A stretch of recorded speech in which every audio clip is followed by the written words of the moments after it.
जब वैज्ञानिकों ने मस्तिष्क में स्व को खोजने की कोशिश की, यानी वह एहसास जो तुम्हें तुम होने का अनुभव देता है, तो उन्हें कुछ ठोस नहीं मिला। वहां कोई छोटा व्यक्ति नहीं बैठा था जो तुम्हारे निर्णय ले रहा हो, कोई सीईओ नहीं था जो सब कुछ नियंत्रित कर रहा हो। इसके बजाय उन्हें मिला एक खालीपन, एक रहस्यमय सुंदर शून्य, जहां से तुम्हारे विचार, भावनाएं और संवेदनाएं आती जाती हैं। हमारा मन दो प्रमुख भागों में काम करता है। पहला, इनर कमेंटेटर यानी आंतरिक टिप्पणीकार, और दूसरा प्रेक्षक यानी ऑब्जर्वर के तौर पे।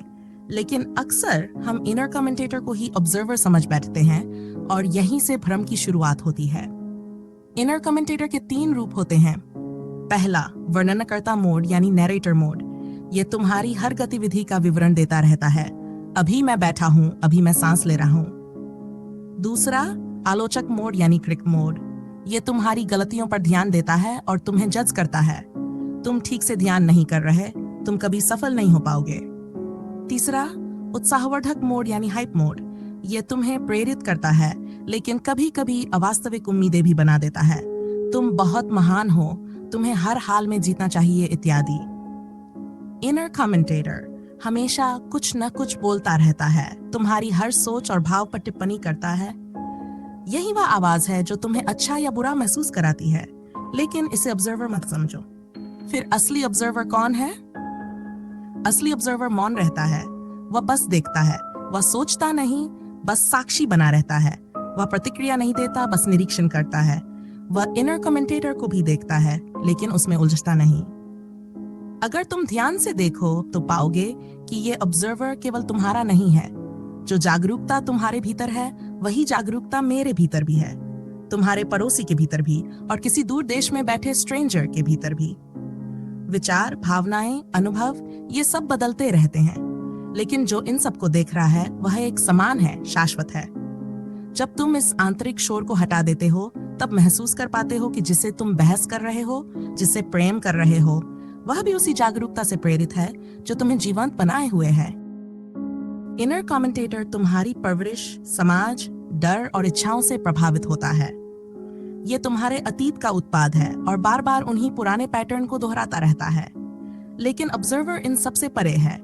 वह निर्लिप्त है, वह शुद्ध है, वह मौन है। और जब तुम इस ऑब्जर्वर में स्थिर हो जाते हो, तभी सच्ची शांति का अनुभव कर सकते हो। जितने अधिक अच्छे मानसिक पैटर्न तुम विकसित करते हो, उतना ही इनर कमेंटेटर कोमल बनता जाता है। लेकिन यदि तुम असली ऑब्जर्वर को जानना चाहते हो, तो तुम्हें कहीं और देखना होगा। उसे टाइमलेसनेस में खोजो।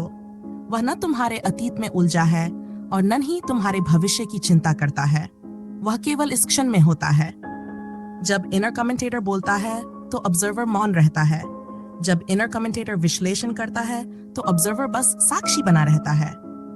भगवद गीता में इसे शाश्वत साक्षी कहा गया है। कुछ इसे चेतन स्थिति कहते हैं। हो सकता है तुम्हारा मन इस पर संदेह करे, लेकिन जितना अधिक तुम ऑब्जर्वर में स्थिर होगे, उतना ही यह स्पष्ट होता जाएगा, क्योंकि ऑब्जर्वर वह हिस्सा है जो कभी नहीं बदलता। सोचो, तुम्हारे बारे में बाकी सब कुछ समय के साथ बदल चुका है। तुम्हारा व्यक्तित्व, तुम्हारा शरीर, तुम्हारी इच्छाएं, तुम्हारी पहचान। 10 साल पहले तुम एक अलग इंसान थे, लेकिन ऑब्जर्वर वही है। वही चेतना जिसने तुम्हारी 5 साल की उम्र में दुनिया को देखा था, वही आज भी देख रही है।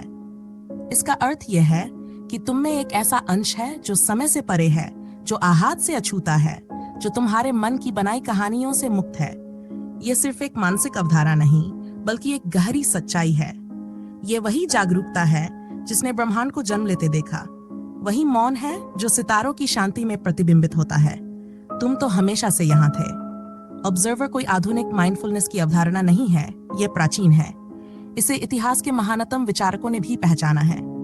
आइंस्टाइन, क्वांटम फिजिसिस्ट, रहस्यवादी, सभी इसी ओर इशारा करते हैं। इसकी जड़ें उपनिषदों में मिलती हैं, जहां इसे ब्रह्म यानी शाश्वत साक्षी कहा गया है। मार्कस ऑरेलियस ने भी कहा था कि अपने मन को ऐसे देखो जैसे तुम खुद से बाहर खड़े हो। शांति से विचारों को आते जाते देखो, बिना उन पर प्रतिक्रिया दिए। तुम्हारी पहचान, तुम्हारा स्व, यह सब तुम्हारे मन की बनाई कहानी है, जो अतीत की स्मृतियों और अनुभवों को जोड़कर नया संस्करण तैयार करता रहता है। यह हमारी बुद्धि की ताकत भी है, कि हम अपने जीवन को देखने, समझने और विश्लेषण करने में सक्षम हैं। मन में एक फीडबैक सिस्टम होता है जो मशीनों की तरह स्वचालित रूप से खुद को नियंत्रित करता है। ये सुनिश्चित करता है कि हम अपनी क्रियाओं और उनके प्रभावों से अवगत रहें। लेकिन याद रखो, तुम्हारे विचार भी इसी फीडबैक लूप में फंसे होते हैं। हमेशा ध्यान आकर्षित करने की कोशिश करते हैं, जैसे कोई मंच पर आने को बेताब व्यक्ति।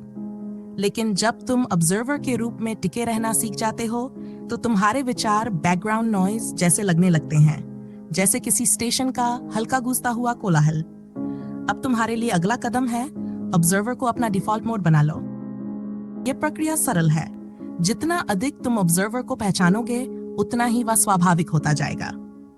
यह बिल्कुल वैसे है जैसे साइकिल चलाना सीखना। पहले कठिन लगता है, लेकिन धीरे धीरे सहज हो जाता है। और फिर एक दिन तुम देखोगे, तुम सिर्फ अपने विचारों को नहीं देख रहे हो, तुम स्वयं को देख रहे हो। दरअसल लंबे समय तक शांत बैठना कोई अस्वाभाविक बात नहीं है। बिल्लियां ऐसा करती हैं, कुत्ते भी करते हैं, यहाँ तक कि प्रकृति के अन्य प्राणी भी अपनी मौन अवस्था में डूब जाते हैं। हमारे पूर्वज और ग्रामीण जीवन जीने वाले लोग भी ऐसा करते रहे हैं। लेकिन यह कला उन लोगों के लिए कठिन हो जाती है जिन्होंने अपने विचारों को इतना जटिल बना लिया है कि वे भविष्य की कल्पना करने से खुद को रोक नहीं सकते। उन्हें हमेशा किसी न किसी गतिविधि में व्यस्त रहना पड़ता है ताकि उनका मन भटकता रहे।